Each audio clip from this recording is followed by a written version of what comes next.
స్తోత్రం స్తోత్రం తండ్రి, మమ్మల్ని మిక్కిలిగా ప్రేమించిన పరలోకమందున్న మా కన్న తండ్రి, మీ కొందనాలు కృతజ్ఞతాస్తుతులు చెల్లించుకుంటున్నాం తండ్రి. అయా, ఇంతవరకు జరిగిన ఆరాధన అంతట్లో కూడా ప్రభువా, నీ ఆత్మ సహాయమును మాకు అందించి నడిపించి ఉన్నారు తండ్రి.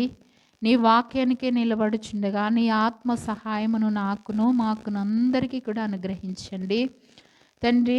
ఈ మధ్యాహ్న సమయమందు మీ మాటలను ధ్యానించుచుండగా మీరే మా బోధకులుగా ఉండి మమ్మల్ని తండ్రి సమస్తమును బోధిస్తూ నేర్పించండి. వాక్యానుసారంగా జీవించే జీవితాలు మాకు అందరికీ కూడా దయచేయండి.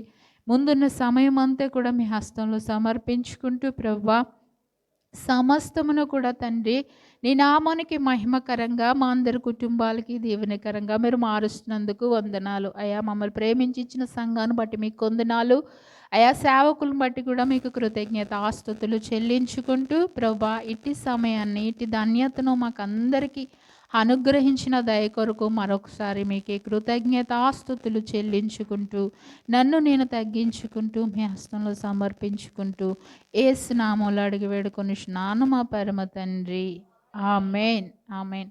అందరికీ వందనాలండి. మరి దేవతి దేవుడు ఇస్తున్న సమయాన్ని బట్టి మన అందరం కూడా ప్రభువుని ఎంతగానో స్తుతిస్తూ, ఈ దినం ఏంటండి, స్త్రీల ప్రత్యేక ఆరాధన కదా. స్త్రీలుగా కూడున్న మనందరము కూడా దేవుణ్ణి ప్రత్యేకంగా ఆరాధించడానికి దేవుడు మనందరికీ కూడా ఒక సమయాన్ని ఇస్తూ, సమయోచితమైన జ్ఞానాన్ని ఇస్తూ, మరి స్త్రీలుగా ఉంటూ సంఘంలో ఏ విధముగా వాడబడాలి, క్రీస్తు కొరకు ఏ విధముగా మనం నిలబడాలని ఈ యొక్క స్త్రీల సహవాసంలో మనము నేర్చుకోవడానికి దేవాతి దేవుడు గొప్ప అవకాశాన్ని మనందరికీ కూడా కలిగజేసి ఉన్నారు. అందుని బట్టి మనందరం కూడా ప్రభువుకి కృతజ్ఞతాస్తుతులు చెల్లిస్తూ హృదయపూర్వకంగా దేవుణ్ణి ఆరాధిస్తూ ప్రేమించేవారముగా మనం ఉండాలి. మరి ఆ స్థలంలో పనిచేస్తూ ఎంతో ప్రయాసపడతాం కదండి. శుక్రవారం వచ్చేటప్పుడు పంపిస్తారా, పంపించరా, వెళ్తామా వెళ్ళమా, పోయిన నెలలో రావాలి నేను, అయినప్పటికీ దేవుడు ఇచ్చిన అవకాశాన్ని బట్టి మరి రాలేకపోయాను. మరి దేవుడు ఈ దినమున ప్రేమతో ఈ దినాన్ని మరి సంఘంలో కూడుకోవడానికి దేవుడు ఎంతగానో కృప చూపించి ఉన్నారు. అయితే ఈ దినమున మన వాక్య అంశము సంఘములో చేర్చబడిన స్త్రీగా మనందరము ఉన్నాం కదండి. ఎంతమంది? అందరం కూడా సంఘంలోనే చేర్చబడ్డాం.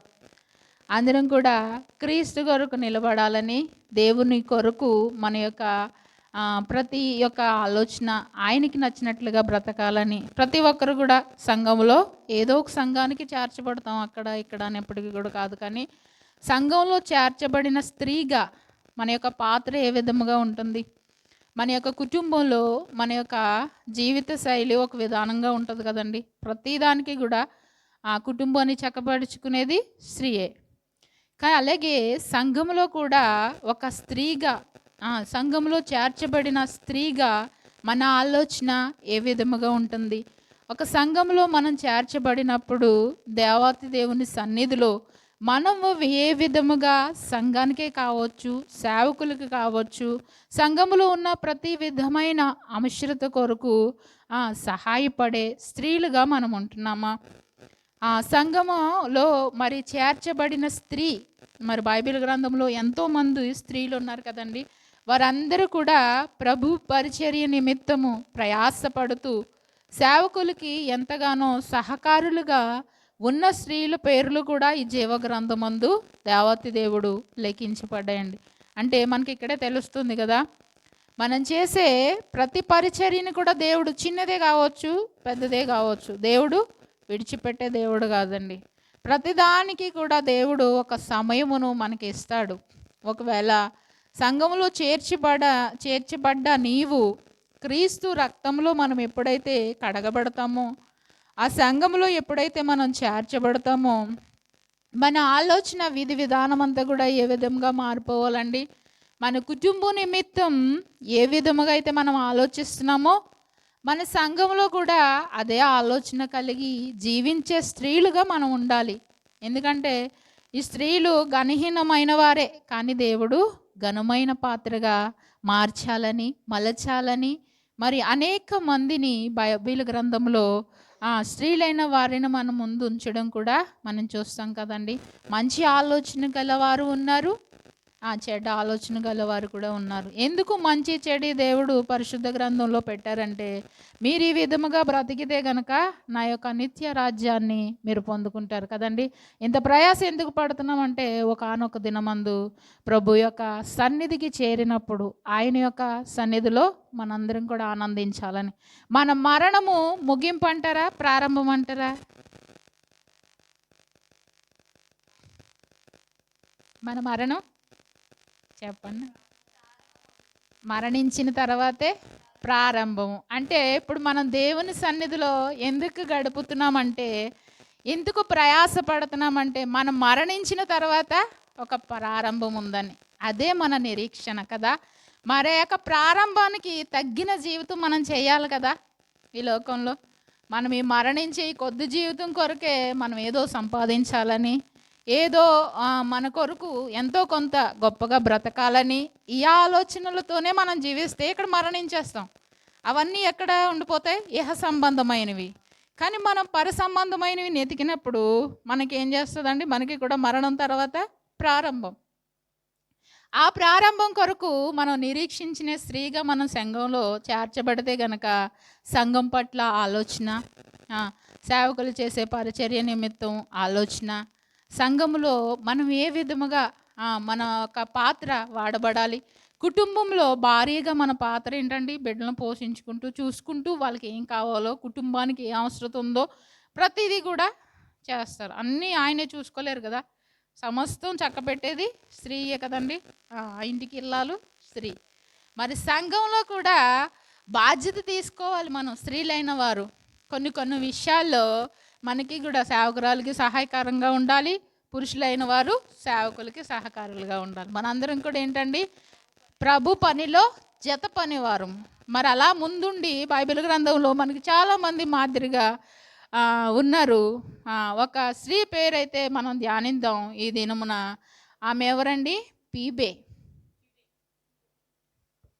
ఎక్కడున్నది? తీసేయండి త్వర త్వరగా. చదవండి. పీబే.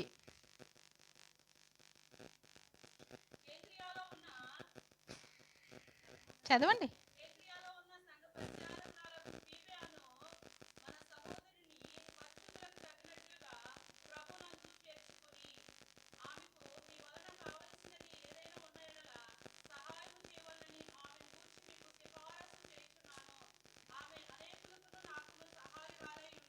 ఆమేన్. దేవునికే మహిమ కలుగును గాక. ప్రత్యేకమైన వందనాలు తల్లి గారు. దేవునికే మహిమ. ఈ యొక్క పరిచారికురాలు ఎవరండి? పీబే. దేవతి దేవుడు మరి ఈయనకి అపోస్తులైన పౌలు గారికి ఏంటంటారు? స్త్రీలంటే గిట్టదు అనుకుంటామండి. ఎందుకంటే స్త్రీ మౌనంగా ఉండవలసిందే, అన్ని విషయాల్లోని బోధించడానికి లేదని చాలామంది అపార్థం చేసుకుంటారు. ఈయన అయితే కనుక స్త్రీలని ప్రత్యేకంగా ప్రేమించినట్టుగా కూడా మనకి తెలుస్తుంది. ఎందుకంటే ఆయనకి ఎక్కువగా స్త్రీలే సహకారులుగా ఉన్నారు. ఎంతగానో ఆయన ప్రోత్సహిస్తూ ప్రాణం ఇచ్చేంతగా ఉన్నారంటండి. మరి ఈ రోజుల్లో సంఘం కొరకు, సేవకులు చేసే పరిచర్య కొరకు మనం ఆలోచిస్తున్నామంటారా? కాదండి. అయ్యో వాళ్ళే పడతారులే, వారం అంతా మరి ఎంతో ప్రయాసపడతారు మనం ఇలా రావడానికి. వారు ఎంతో ప్రయాసపడతారు, కానీ ప్రభువు ఎదుట వారి ప్రయాసం ఏమి అర్థం కాదండి. అది వారి నిరీక్షణ. మనం వస్తామంటాము, మరలా ఏం చేస్తాం? అయ్యో సారీ అమ్మ రాలేము అనుకుంటాం. వారెంత నిరాశపడతారండి కదా. సంఘం పట్ల మనకి కూడా భారం ఉండాలి, బాధ్యత ఉండాలి, ప్రార్థించాలి, సేవకులను ప్రేమించాలి. అయ్యో నేను ఇండియాలో ఉన్నాను, పలానా సంఘం, ఆ సంఘానికే ఇక్కడికి వస్తాను, కానీ ఆ సంఘం అంటే వారిని ప్రేమించాలి. దేవుడు ప్రస్తుత కాలంలో మనం ఎక్కడున్నప్పటికీ కూడా మనకంటూ ఒక సంఘాన్ని ఇచ్చి వారెంతో భారం కలిగి వారు పనులు చేసుకుంటూ కూడా మన కొరకు ప్రార్థిస్తూ సంఘం నడిపించాలని దేవుని యొక్క పరిచర్యలో పాల్గొంటూ అనేక మంది కొరకు ఫోనులు చేస్తూ మరి వాహనాలు పంపిస్తూ ఎంత ప్రయాసపడుతున్నారండి. ఎందుకు? వారికి ఒక గురి ఉంది. ఇహ సంబంధమైనది కాదు. ఏం వెతుకుతున్నారండి వాళ్ళు? పర సంబంధమైనది వెతుకుతున్నారు. మరి వాళ్ళు పర సంబంధమైన వాటి కొరకు మనసు ఉంచినప్పుడు మనం కూడా ఏం చేయాలి? మనంతో మనము సహకారులుగా ఉండాలండి. సంఘం అంటే అందరిది. పాస్టర్ గారు, పాస్టమ్ గారు ప్రార్థన చేసుకుంటే అయిపోతుందా? వాళ్ళ ఇంటికాడ చేసేసుకోవచ్చు ఏదన్నా జాబ్ చేసుకుని దేవుని కొరకు. కానీ అనేకల ఆత్మల భారం, అనేకులు మరి లోకంలో నశించిపోతున్నారు. వారందరికీ కూడా దేవుని సువార్త వినిపించాలి అనుకుంటారండి. ఒక్కోసారి ఈ సేవా భారం ఇంకా మేము చేయలేం బాబోయ్, ఎందుకు వచ్చింది ఇన్ని శ్రమలు తండ్రి అయ్యా అని దేవుని దగ్గర వారు కూడా మొరపెడతారండి. వారికి ఉండవా కష్టాలు? మనకేనా? అయ్యో మనకి వ్యాధి వస్తే డల్ అయిపోతాం, ఏదన్నా వస్తే మనకి ఇంకా ఎంత ప్రార్థన చేసినా అవుతలేదమ్మా చర్చికి మానేస్తాను నేను అంటారు.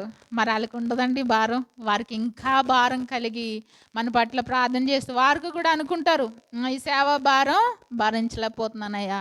దేవుడు ప్రతిదినము కూడా వారిని ధైర్యపరుస్తూ నా కొరకు మిమ్మల్ని ఏర్పరచుకున్నాను, అనేక మందికి సువార్త వినిపించాలని. నిజంగా ఆన్లైన్ పరిచర్య కూడా చాలా బాగా జరుగుతుందండి. ఎందుకంటే దేవుని ఆత్మ అందరి పట్ల కూడా విస్తరిస్తుంది. ఎందుకంటే ఏ ఒక్కరము నశించిపోవట ఆయనకి ఇష్టం కాదు. ప్రతి ఒక్కరు కూడా మార్పు పొంది దేవుని యొక్క పనిలో, ఆయన యొక్క సేవలో వాడబడాలని దేవుని యొక్క నిరీక్షణ. మరి ఈ యొక్క స్త్రీ పీబేను మరి అనే సహోదరి పరిశుద్ధులకు తగినట్లుగా జీవించిందంటండి.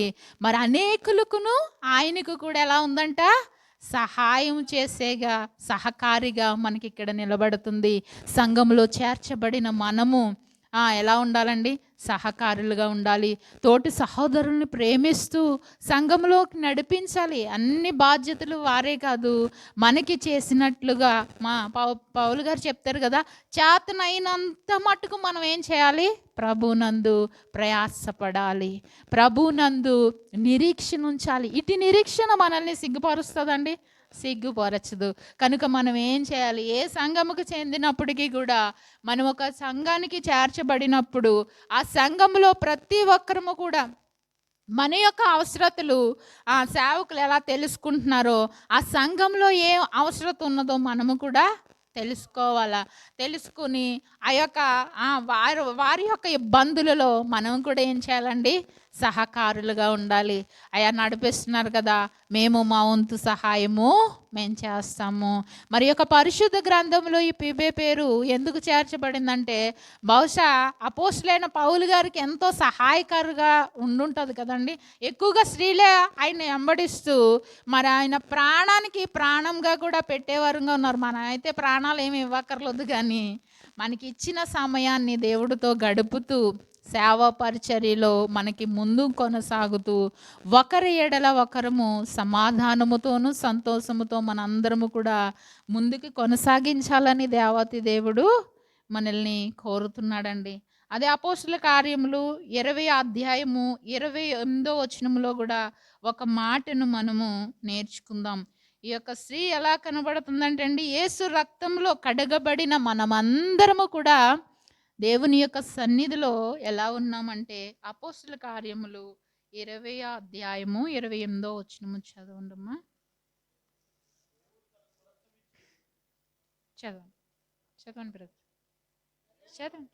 అదే చదవండి.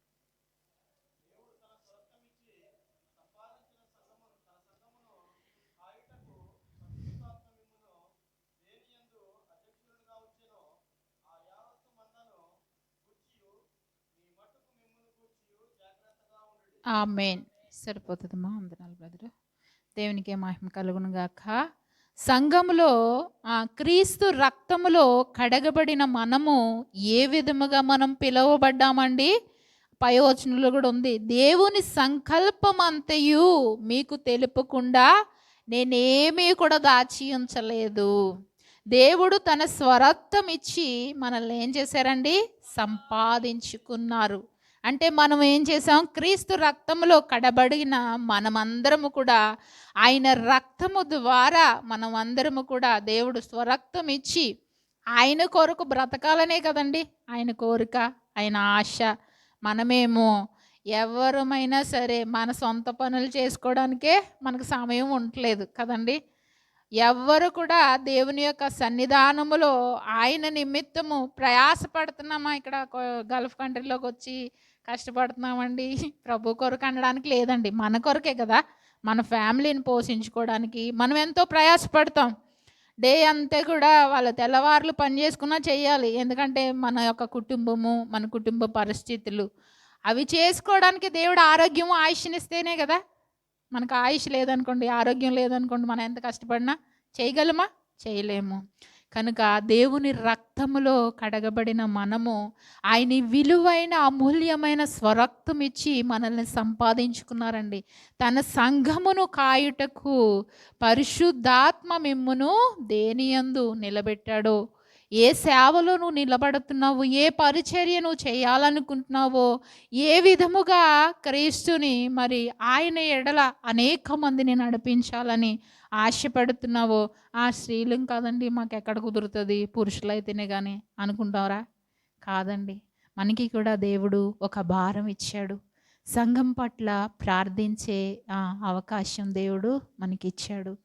స్త్రీగా మన కుటుంబం నిమిత్తం ఏ విధముగా ఆలోచిస్తాం, మన సంఘము నిమిత్తం కూడా అలాగే అట్టి విధముగా దేవుడు మనందరినీ, స్త్రీ పురుష భేదం లేదు కదండి. దేవుడు అందరినీ ఒకలాగే ప్రేమించాడు. పాపిని ప్రేమిస్తాడు దేవుడు, నీతిమంతుని కూడా ప్రేమిస్తాడు. ఆయన ప్రేమ ఎట్టిదో ఆయన బట్టి మనం నేర్చుకున్నాం కదా. మొదటిగా దేవుడి మనల్ని ప్రేమించాడు గనుక ఆ ప్రేమ ఎట్టిదో మనకి నేర్పించాడు. ఆ ప్రేమతోనే మనం జీవిస్తూ మన సేవకులకి కూడా మనం ఏం చేయాలండి, ఉపయోగపడాలి, సహకారులుగా ఉండాలి. అయ్యో ఈ బాధ నా సహోదరులతో నేను పంచుకుంటే నా సంఘం నన్ను ఎంత ఆదరిస్తుంది, నా సంఘం నన్ను ఎంతో ప్రేమిస్తుంది కదండి. వారికి ఒక కుటుంబం ఉన్నప్పటికీ కూడా సంఘ బిడ్డలే వాళ్ళు బిడ్డలుగా చూసుకుంటారు కదా. ఎప్పుడు కూడా మా పిల్లలు, మా సేవ, మా కుటుంబం అంటూ ఉంటారు కదండి. నిజమే కదా. వారికి ఉంటుంది, వారికి తల్లిదండ్రులు ఉండరా? సేవకులకి ఉంటారు. అయినప్పటికీ కూడా వారు ఆ యొక్క కుటుంబం కంటే కూడా ఎక్కువగా ప్రాధాన్యత సంఘానికే ఇస్తారు. ఎందుకంటే సంఘము నా పిల్లలు బాగుండాలి అని ఎప్పుడు కూడా వారి యొక్క ప్రార్థన కదండి. మనం చెప్పేస్తాం ఎన్నో సమస్యలు తెచ్చి ఆయన ముందు పాడేస్తాం, మనం మాత్రం ప్రార్థన చేయం. ఎందుకంటే పాస్టర్ గారు చేస్తారులే, వారు వాళ్ళ పని వాళ్ళకి పనే ఉంది కదండి. ప్రార్థన చేయడమే కదా. చెప్పామా అవ్వలేదు కార్యం అంటే పాస్టర్ గారు ఏం చేయట్లేదు, మా కోసం ఉపవాసం ఉండట్లేదు, నువ్వేం చేస్తున్నావు, పుల్లుగా తినేసి కదండి. మనం చేసే పని అదే కదా. వారి ప్రార్థన చేస్తారు, నీ కార్యం అవ్వట్లేదంటే అది నీ లోపమే కదా. వారికి అప్పచెప్పేసేవు, భోజనము నేను చేయనమ్మా మీరే చేయండి అంటే సేవకుడు చెప్పాడండి, బిర్యానీ పొట్లం అంట పట్టుకెళ్ళిపోయి, వేడివేడిగా బిర్యానీ పొట్లం ఇంటికి కట్టుకెళ్ళిపోయి ఆ పొట్లం పక్కన పెట్టి కడుపు నిండిపోతుందండి. ఇప్పుకుని తినాలి కదా, తినకపోతే కడుపు నిండుతుందా? నిండదు. మరి దేవుని దగ్గర సమస్యలు కూడా సేవకులకి చెప్పేస్తేమే కాదు, కానీ మనం కూడా ఏం చేయాలి, మొరపెట్టాలి. మనం కూడా ఇంకా అధికముగా సేవకుల నిమిత్తం, వాళ్ళ కుటుంబం నిమిత్తం ఎప్పుడు కూడా సేవకుల కొరకు ప్రార్థన చేయాలండి. ఎందుకంటే వారి పరిచర్యలో దేవుడు ఎంతగానో వారిని వాడుకోవాలి బలంగా, అనేక మందికి మాదిరికరంగా ఉండాలనేసి మనం ఏం చేయాలండి, వారి కొరకు ప్రయాసపడాలి. నీ ప్రయాస అంటావా, ఇతరుల కొరకే మనం ఎక్కువగా అండి. ఎప్పుడు కూడా మన ప్రార్థన ఎలా ఉంటుందండి, అయ్యా నా కుటుంబాన్ని దీవించు, నా బిడ్డలను దీవించు, నన్ను దీవించు. ఇంకా మనల్నే దీవించాలి కానీ ఇంకా రెండో వాళ్ళు మనకు కనపడరు కదండి. చాలామంది ప్రార్థనలే ఉంటుంది. నేను చర్చిలో కూడా వింటాను కొన్ని చేసినప్పుడు ఎలా చేస్తున్నారని పక్కనే ఉంటాం కదా. కొందరు అయితే బాగా చేసేస్తారు బిగ్గరగా. ఇంకా చూస్తే ఉద్యోగం రావాలి, అది రావాలి, ఇంకెంత పోరాటం మన కొరకే. ఇంకెప్పుడు చేస్తాం సంఘం కొరకు, ఎప్పుడు చేస్తాం పక్క సహోదరి కొరకు కదా, చేయలేం కదండి. మనం ఎప్పుడైతే ఇతరుల కొరకు చేస్తామో ఆల్రెడీ మనము ఆశీర్వదించబడిపోతాం. దేవుడు మనల్ని చూస్తాడండి. హృదయ రహస్యాలు ఎరిగిన దేవుడు కదా.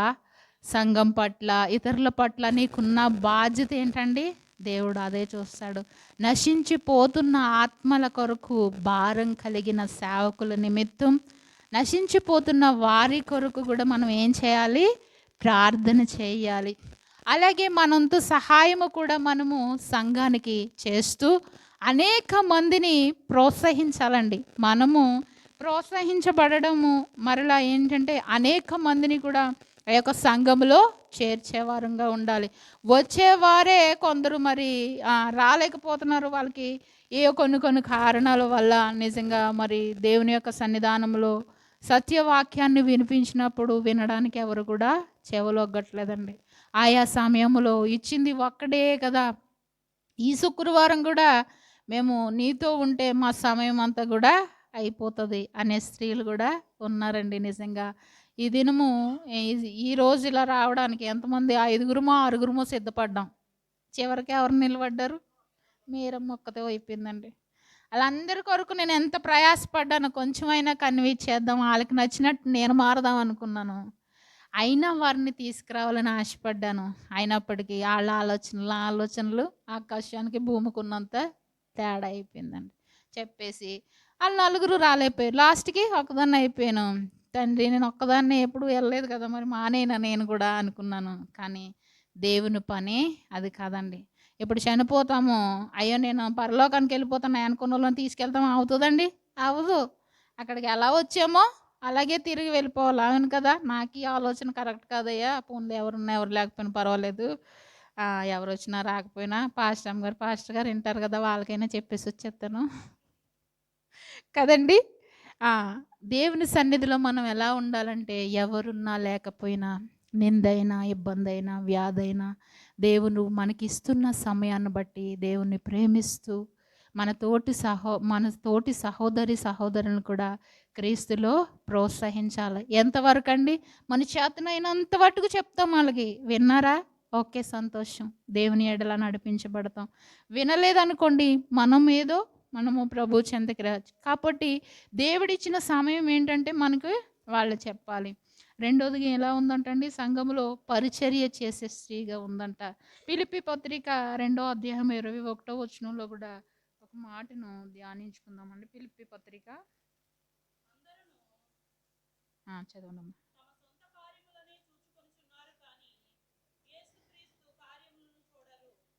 అవునే కదండి. ఆమేన్. అందరూ కూడా ఎలా ఉన్నారంట? తమ సొంత కార్యముల మీదే చూసుకుంటున్నారంట. యేసుక్రీస్తు కార్యములను ఎవ్వరూ చూడట్లేదంటండి కదా. మన ఆలోచనలు, మన విధి విధానం ఏ విధముగా ఉంటుందంటే ఇంకా లోకం మీదే. ఒక 2 సంవత్సరాలు కష్టపడ్డానయ్యా, మరలా ఆరోగ్యం ఆయుషిస్తే ఇంకో 2 సంవత్సరాలు, ఇంక ఇదే బాధ మనకి. కానీ దేవుని సన్నిధిలో నేను ఏ విధంగా వాడబడుతున్నాను, దేవుని యొక్క సన్నిధానము నేను ఏ విధముగా నా బిడ్డల్ని నేను రక్షణలోకి నడిపిస్తున్నాను, నా కుటుంబం అంతా కూడా నేను రక్షించుకొనగలుగుతున్నానా, నేను ఇతరులకి మాదిరికరంగా ఉంటున్నానా కదండి. ఆ స్త్రీ రక్షించబడినప్పుడు కుటుంబం నిమిత్తం ఎంతో భారం కలిగి ప్రార్థించాలి. ఎందుకంటే దావీదు గారు ఒక ప్రార్థన చేస్తాడండి తన కుటుంబం నిమిత్తం.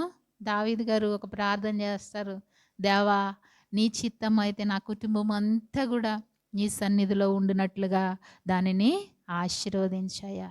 మనము దేవుని కొరకు పోరాడాలండి. మన పనులు మనం చేసుకున్నప్పటికీ కూడా దేవుని యొక్క సేవను గూర్చి, దేవుని యొక్క సన్నిధిని గూర్చి కూడా మనం ప్రయాసపడినప్పుడు దేవుడు మన పనులన్నిటినీ, మన కార్యములన్నిటినీ కూడా ఆయన ఏం చేస్తాడండి?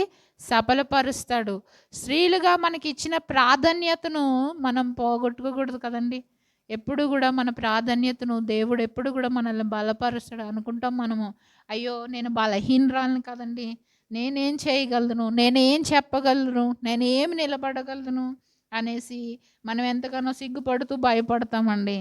లోకంలో చేసే పనులకి భయపడము, కానీ దేవుని ఎదుటికి వచ్చేటప్పటికి భయం వేసేస్తుంది. ఎందుకు భయపడాలి?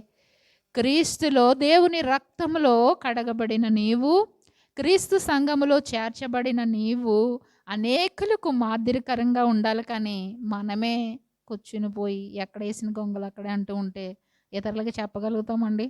సేవలో వాడబడతామా? పరిచర్యలో ముందుకు వెళతామా? దేవుని గూర్చిన ఆలోచన జ్ఞానం మనకు ఉంటుందంటారా? ఏమీ ఉండదండి. ఎప్పుడైతే దేవుని యొక్క కార్యాల నిమిత్తము కూడా మనం ప్రయాసపడతామో, క్రీస్తు కొరకు మనం ఎప్పుడు నిలబడతాం? మన కుటుంబంలో సరిలేదా, మన యొక్క ఆత్మీయ జీవితంలో సరిలేదా, దేవుడు సమస్తమును కూడా సరిచేస్తాడండి. మనకి ఏదన్నా వ్యాధి వచ్చిందని మనం కృంగిపోకూడదు, దేవుడు మనల్ని వదిలేసాడు అనుకోకూడదు. కానీ అయ్యా ఈ వ్యాధి రావడానికి కారణం నాలో ఏదైనా ఉందయా, నా ప్రవర్తన నీకు విరోధంగా ఉందా అని దేవుని సన్నిధిలో మనం ఏం చేయాలండి? మొరపెట్టాలి. దేవుని సన్నిధిలో మనము అడిగేవారముగా, గోజాడేవారముగా మనం ఉంటున్నామా? క్రీస్తు నిమిత్తము మనము శ్రమలు అనుభవించే వారంగా ఉంటున్నామా? చిన్న శ్రమ వచ్చేటప్పటికి ఇంకెందుకులే, ఇంకెందుకు వచ్చింది.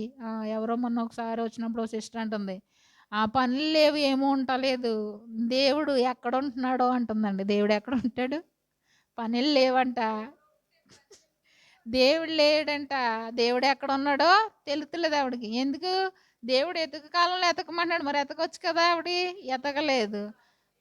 ఎతకాలి. ఆవిడేం చేస్తుంది? శుక్రవారం సన్నిధికి రాలేదని సేవకులు అడుగుతుంటే అంటుంది, శుక్రవారం కూడా ఎక్స్ట్రా డబ్బులు ఇస్తానన్నారంట, వెళ్ళిపోయిందంట పనికి. మళ్ళీ ఎక్కడున్నాడు దేవుడు? దేవుడు ఎక్కడ ఉండాలి? ఆ కార్యాలు ఏంటండి? శుక్రవారం నీకు ఒకవేళ బయట చేసుకున్నా, ఎక్కడ చేసుకున్నా సెలవు ఉందనుకోండి, కొన్ని నెలకు ఒక్క రోజైనా దేవుని సన్నిధిలో గడపాలి కదా. అయ్యా, ఈ నెలంతా ఆరోగ్యం ఇచ్చావు కదయ్యా, చక్కగా నన్ను ప్రేమించావు, చక్కగా ఇంత జీతం సంపాదించుకుంటున్నానంటే నీ కృప కదయ్యా, నీ సన్నిధి నేను విడిచి వెళ్ళను అనేవారు ఉన్నారండి? ఎవరన్నా ఉంటున్నారా? దేవుడు అందుకే అంటున్నాడు, యథార్థవంతుల్ని, నీతిమంతులను దేవుడు వెతుకుతున్నాడు అంటండి. నమ్మకస్తులైన వారిని దేవుడు ఏం చేస్తున్నాడంట? వెతుకుతున్నాడంట. మరి ఆ వెతికే గుంపులో మనం దొరుకుతామంటారా? దేవుని చిత్తానుసారంగా బ్రతికితే ఖచ్చితంగా ఉంటామండి. ఆయన సన్నిధిలో, ఆయన పనుల మీద, ఆయన యొక్క సేవ పరిచర్య నిమిత్తము మనం కూడా ఏం చేయాలి? దేవునితో ఒక తీర్మానం కలిగి ఉండాలండి. మన యొక్క నిబంధన కూడా దేవునితో, అయా నా యొక్క ఈ శ్వాస విడిచేంతవరకు కూడా నీ సేవా కార్యక్రమాలు నాకేదైతే ఉందో అందులోనే నేను నీకు సమర్పించుకుని ఒక సమర్పణ జీవితంగా నేను బ్రతుకుతానయ్యా అని మనం ఏం చేయాలండి? తీర్మానం చేసుకోవాలి. ఈ పీబే యొక్క జీవితము ఎంత చక్కగా మరి సేవకులకి సహకారిగా ఉంది. అనేక మందికి, ఆయనకే కదంటండి, అనేక మందికి కూడా ఆమె ఏం చేసింది? సహాయకురాలుగా ఉంది. అనేక మందిని ప్రోత్సహించిన స్త్రీగా కూడా ఆమె కనబడుతుందండి. మరి ఆమె నుంచి మనం ఏం నేర్చుకుంటున్నాం? సంఘములో చేర్చబడిన నువ్వు, క్రీస్తు రక్తంలో కడగబడిన మనమందరము కూడా క్రీస్తు కొరకు నిలబడాలి కదండి. క్రీస్తు కొరకు మనందరము కూడా ప్రయాసపడాలి.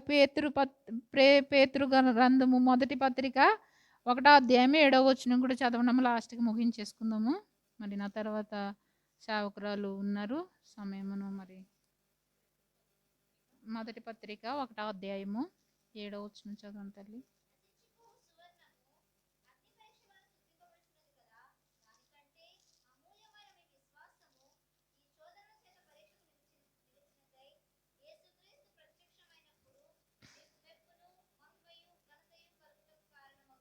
ఆమేన్ కదండి. నశించిపోచున్న సువర్ణ అగ్ని పరీక్ష వలన శుద్ధి పరచబడుచున్నది కదా, దానికంటే అమూల్యమైన మీ విశ్వాసము. ఎక్కడండి? అక్కడ మీ నా విశ్వాసము కూడా ఉండాలి కదండి. మీ విశ్వాసము శోధనలు చేత పరీక్షకు నిలిచినదై యేసుక్రీస్తు ప్రత్యక్షమైనప్పుడు మీకు మెప్పును, మహిమను, ఘనతయు కలుగుటకు కారణమగును. ఆమేన్. మనకి మెప్పు ఎక్కడ ఉందండి? అయ్యో, ఇంత సేవ చేస్తున్నానయ్యా, ఇంత పరిచర్య చేస్తున్నాను సంఘంలో, సేవకుడు నన్ను మెచ్చుకుంటలేదు, పాస్టర్ గారు నన్ను పొగడట్లేదు, నాకు పాట ఇవ్వట్లేదు, నాకు నడిపింపు ఇవ్వట్లేదు, ఎంత పనులన్నీ చేసుకుంటుంది ఆవిడ, ఇంట్లో పనులన్నీ. కానీ ఆవిడ ఏం చేయట్లేదు? నాకు మెచ్చుకుంటలేదు కదండి. నిజంగా సేవకుడు పక్కన కూడా ఉంటూ నేను ఎంతో సహకారంగా చేసినా సరే అసలు ఆయన కూడా నన్ను ఏమీ పట్టించుకుంటలేదు కదండి. ఈ మెప్పులు మనకు వద్దండి. సంఘంలో చాలామంది సంఘపద్ధులుగా ఉంటారు. నేను చాలామంది దగ్గర విన్నాను, సంవత్సరానికి ఒక చీర ఎడతారంట. మరి పాస్టర్ గారు ఏమన్నా ఇస్తున్నారో లేదో నాకు తెలియదు. వారికి గిఫ్ట్లు కూడా ఇస్తూ ఉంటారంటండి. నాకు నెలకు డబ్బులు ఎంతో కొంత ఇస్తారు, నాకు ఎన్నో కొన్ని సహాయం చేస్తారు అని చాలామంది మా సేవకుల దగ్గర ఉన్నటప్పుడు కూడా చాలామంది సంఘ పెద్దలు, అంటే వాళ్ళ సంఘ పెద్దగా ఎందుకు చేస్తున్నారంటే వాళ్ళు ఇచ్చేది ఆశించినట్టే కదండి. చీర పెట్టి వాళ్ళకి దానం ఇచ్చి, వాళ్ళు వృద్ధులైన వారికి ఇవ్వచ్చు, ఓకే, నో ప్రాబ్లం. భర్త లేని వారు, ఏ ఆధారం లేని వారికి ఎంతో కొంత ఇవ్వచ్చు. కానీ మెప్పు, ఘనత ఇప్పుడు ఆమెకి ఇవ్వకుండా వేరే ఆవిడకి ఇచ్చారనుకో, ఈవిడ రాదు. ఎందుకంటే పాస్టర్ గారు నన్ను ఏమీ పట్టించుకుంటలేదు, ఆవిడకి ఎక్కువ ఇచ్చేస్తున్నారు కదా. ఆమె కొంచెం పేదరికంలో ఉందని పోనీ నిన్ను ఒక నెల పక్కన పెట్టి వేరే వాళ్ళకి ఇచ్చారనుకో, అబ్బే ఇంక ఈ చర్చ అక్కర్లొద్దు, వేరే సంఘానికి. ఇప్పుడు మ్యారేజ్ చేసుకుంటామండి, అతను మంచోడు కాదు, అలాగని వదిలేసి ఇంకో మ్యారేజ్ చేసుకుంటామంటారా? చేసుకోం కదండి. అవసరమైతే ఉండయ్యా నీ బాధ నువ్వు పడు, నా బిడ్డల కోసమైనా పడాలి కదా. గల్ఫ్ కంట్రీలో ఎంతమంది ఉంటున్నారు భర్తలు తాగేసినా సరే. ఎందుకండి? కుటుంబంలో తమ కుటుంబం కొరకు ఈ రోజైనా రేపైనా మారతాడనే నిరీక్షణతో మనం ఏం చేయాలి? క్రైస్తవ స్త్రీలమైన ప్రతి ఒక్కరికి ఒక ఆలోచన ఉంటుందండి. ఈ రోజు కాకపోతే రేపైనా మారుస్తాడు. ఇక మారినా మారకపోయినా నా బిడ్డల కొరకు నేను ఏం చేస్తాను? బ్రతుకుతాను. మరెందుకు సంఘంలో చేర్చబడిన నువ్వు, క్రీస్తు రక్తంలో కడగబడిన నువ్వు ఎందుకు ఈ విధముగా ఉండలేకపోతున్నావంటే దేవునితో ఒక సరైన నిబంధన, తీర్మానం లేదండి కదా. లోకానుసారంగా క్షణితం అయిపోతున్న ఈ యొక్క లోకంలో మనం ఉంటూ ఈ కొద్ది కాలం జీవితం కొరకు మనందరం కూడా ఎంతో ప్రయాసపడుతున్నామే మనకు నచ్చినట్లుగా. మనకి ఇక్కడ కదండి మన మెప్పు ఘనత మన దేవుడు ప్రత్యక్షమైనప్పుడు ఆ రోజు ఉంటుంది. నువ్వు పని చేస్తూ దేవుని పరిచర్య చేస్తూ నిందించబడుతున్నావా? దేవుడు చూస్తాడు. అయ్యో నా బిడ్డ నా కొరకు ఎంత శ్రమలు వచ్చిన, సంఘంలో చాలా ఇబ్బందులు వచ్చినప్పటికీ కూడా మనం నిలబడతామో లేదని కొన్ని పరీక్షలు వస్తాయండి. వచ్చినప్పుడు మనం ఏం చేయాలి? నిలిచి ఉండాలి. నువ్వు మంచే చేస్తావేమో, అయినప్పటికీ ఎవరొకరు ద్వారా ఆ యొక్క సంఘంలో తోటిని పక్కనున్న సహోదరుతోనే రావచ్చు. వచ్చినప్పుడు కూడా నువ్వేం చేయాలి? నేను దేవుని వైపు చూస్తున్నాను, నేను దేవుని పరిచర్య వైపు, ఆయన ఎడల నాకున్న భారం వైపు నేను చూస్తున్నానని మనం ఏం చేయాలి? మన గురి యొద్దకే పరిగెట్టాలి కదండి. ఇప్పుడు పరుగు పందాల్లో ఫస్ట్ వచ్చిన వాళ్ళకే ప్రైజు కదా. వెనకాల ఉండి ప్రయాసపడినా సరే దానికి ప్రైజ్ రాదు. మనం కొంచెం దూరం పరిగెట్టి అలసిపోతామండి, ఆవేశం వచ్చేస్తుంది, ఇంక పరిగెట్టలేమని అనుకుంటాం. వాళ్ళకి గిఫ్ట్ ఉంటుందా? ఈ యొక్క క్రైస్తవ జీవితం కూడా అంతే. అంతం వరకు కూడానండి. క్రైస్తవ జీవితం అంటే సంతోషం సుఖం కాదు. అమ్మ దేవుని నమ్ముకోండి ఆరోగ్యం వస్తుంది, దేవుని నమ్ముకోండి స్వస్థత కాదండి. మొదటగా మనకు వచ్చేది శ్రమలు. దేవుడు ఎందుకంటే శోధించబడుతుండగా మనం ఎలా మార్చబడతామండి? సువర్ణ వలె మార్చబడతాము. కనుక మనకి శోధనలు వచ్చినప్పుడు, నిందలు వచ్చినప్పుడు, అవమానాలు వచ్చినప్పుడు సేవకులైన విశ్వాసులైనా కూడా ఎలా ఉండాలండి? ఒక నిబంధన కలిగి ఉండాలి. మనందరము కూడా క్రీస్తుకి ప్రదానం చేయబడిన సంఘమే కదండి. మరి ఎలాగ దేవుణ్ణి విడిచిపెడతాం? మనకు వచ్చిన కష్టాలు, వ్యాధులు, ఇబ్బందులు, ఇరుకులను బట్టి మనం దేవుని సన్నిధిలో నుండి వెనకబడిపోతే ఒకానొక దినమందు మనకందరికీ గుర్తుంది కదా, మరణం తర్వాత మన ముగింపు కాదు. ఆ ప్రారంభమైన జీవితాన్ని మనం ఎదుర్కోవాలంటే యోబు గారే చూశారు కదండి. ఎన్ని శ్రమలు ఆయనకు వచ్చినాయి. అన్నీ అయితే మనకు రావు. చిన్న చిన్న వాటికే మనం ఏం చేస్తాం? దుఃఖపడిపోతాం, భయపడిపోతాం. కానీ అపోస్తులైన పౌలు గారు అంటాడు కదా, బ్రతుకుట క్రీస్తే, చావైతే లాభం కదండి. ఎంత లాభం! ఎందుకంటే ఆయనకి తెలుసు, ఎప్పుడైతే ఈ శరీరాన్ని విడిచిపెడతానో అప్పుడు నేను లాభకరమైన ప్రదేశానికి నేను చేరిపోతాను. అందుకే కదండి ఇంత ప్రయాసపడ్డారు ముందున్న ఆ యొక్క సేవకులందరూ కూడా దేవుని పరిచర్యలో. వాళ్ళు ఎక్కడైనా సుఖపడినట్లు ఉన్నదండి? ఎక్కడ కూడా సుఖపడలేదు. మనం అందంగా అన్ని సుఖాలు అనుభవిస్తున్నాము. దేవుని కొరకు కొంత మాత్రము మన జీవితంలో మనం ప్రయాసపడడానికి ఇష్టపడట్లేదు. కానీ ఈ దినములో సంఘములో చేర్చబడిన స్త్రీలుగా మనం ఉన్నామంటే క్రీస్తు నిమిత్తం, సంఘము నిమిత్తం, పరిచర్య నిమిత్తము మనము ప్రయాసపడాలి. అది కొంతవరకు కాదండి. ఏదో కొన్ని ఇబ్బందులు వచ్చినాయి, అమ్మా నేను మానేస్తాను అని మనం మానుకోకూడదు. కానీ ఏ ఇబ్బంది అయినా, శ్రమ అయినా, శోధనైనా, వేదనైనా మనం ఏం చేయకూడదండి? ప్రభువుని విడిచిపెట్టకూడదు. ఎప్పుడు కూడా నేను విడిచిపెట్టనయ్యా, ఏది ఉన్నా లేకపోయినా నీవుంటే నాకు చాలయ్యా, ఈ జీవితము ధన్యము ప్రభువా. ఆస్తులు అంతస్తులు ఉన్నవారు ధన్యులు అంటారండి. ఎవరు ధన్యులు? దేవుని ప్రజలు కాగలిగిన వారు ధన్యులు. ఆస్తున్నా అంతస్తున్నా లేకపోయినా ఈ రోజు ఉంటుంది, రేపు వస్తుందండి, దానిది ఏం కాదు. ఒకవేళ మనకి కొంచెం లేని స్థితిలో ఉన్నామేమో, తర్వాత దేవుడు కృపను బట్టి మనం పొందుకుంటాం. అది ఎప్పుడు కూడా దేవుడు మనకి ఉండొచ్చు, పోవచ్చు. కానీ దేవుని ప్రజలుగా, దేవుని జనులుగా మనం ఎందరమైతే పిలువబడతామో వారందరము కూడా దేవుని కృపలో నడిపించబడతాము. అంతం వరకు కూడా కాపాడబడతాము. అంటే ఎన్ని శ్రమలొచ్చినా, నిందలొచ్చినా కూడా మన సంఘాన్ని విడిచిపెట్టకూడదు. దేవుడు మనకి ఇచ్చిన తలాంతుని మనం విడిచిపెట్టకూడదు. మనకి చేతనైనంత మట్టుకు కూడా మనం ఒకరి ఎడల ఒకరము ప్రేమ, సమాధానం, సంతోషము కలిగి జీవించాలి. ఈ పీబే ఎలాగైతే అనేకులకు పరిచారకురాలుగా, అనేకులకు సహాయకారురాలుగా, మరి యొక్క సేవకుడికి కూడా బహు సహకారిగా నిలిచి ఉన్నదో, మనము కూడా సంఘములో చేర్చబడి క్రీస్తు రక్తంలో కడగబడిన మనందరము కూడా అంతం వరకు ఆయనతో జీవిద్దాం. బ్రతుకుట క్రీస్తే, చావైతే నాకెంత లాభం అన్నట్లుగా మరి మన యొక్క ఆత్మీయ జీవితం, కుటుంబ జీవితంలో ఈ విధముగా మనము నడవగలిగితే కనుక నిత్యమైన మేలును, నిత్యమైన కృపను మనం పొందుకుంటాం. అతి కృపా ధన్యత దేవాతి దేవుడు మనందరికీ అనుగ్రహించునుగాక. ఆమేన్. దేవుడి కొద్ది మాటలు మనందరి వెనుకల్లో బహుగా ఫలించి ఆశీర్వదించునుగాక. ఆమేన్. నీటి అవకాశం ఇచ్చిన సేవకులకి నా ప్రత్యేకమైన వందనములండి.